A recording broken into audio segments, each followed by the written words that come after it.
ہم اگر غلط سیکرٹری کو کوئی کام کہہ دیں، وہ کام پاکستان کے عوام کا بھلا کے لیے بھلے ہو، ہم تو جیل جائیں گے، نیب کے کسٹڈی میں ہوں گے اور پیسہ کیوں نہیں لیں، پھر بھی کہتے ہیں اپنی مرضی کی آئین، اپنی مرضی کی ملک.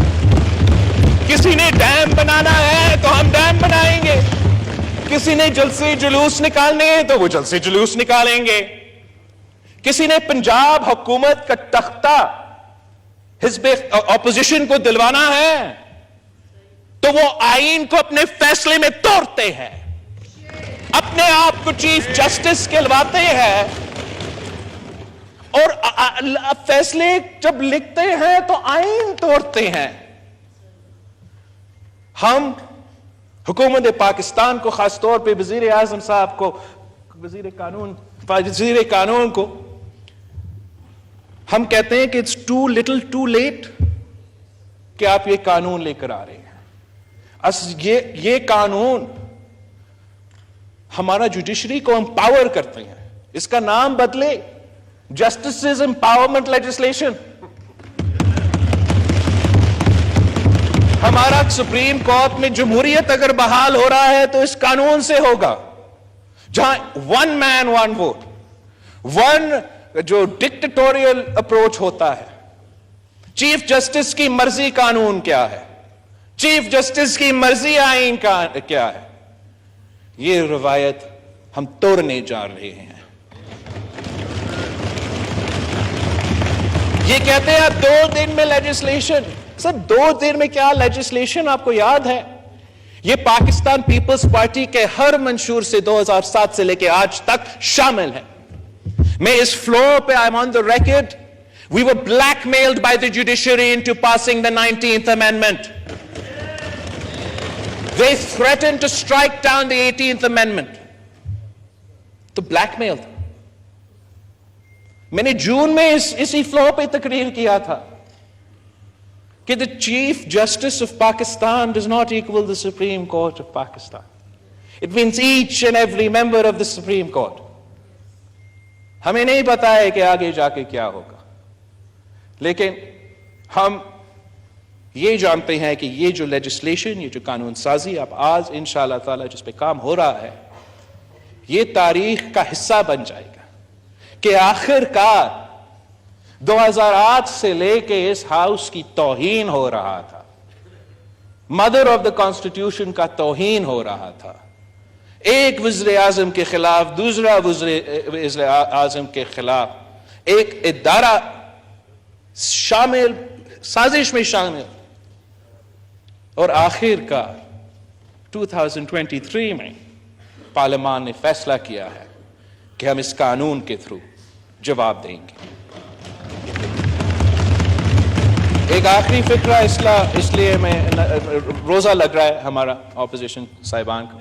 آخری فکر جناب اسپیکر، قائد عوام شہید ذوالفقار علی بھٹو نے کہا تھا کہ نہ میرا نہ آپ کا، ہم سب کا پاکستان. اور آج جن بحران کا ہم سامنا کر رہے ہیں، جمہوری، آئینی، سیکیورٹی، معاشی، اس کا حل یہی ہے، یونٹی اس کا حل ہے. ہم سب کو مل کے ان مسائل کا حل نکالنا پڑے گا.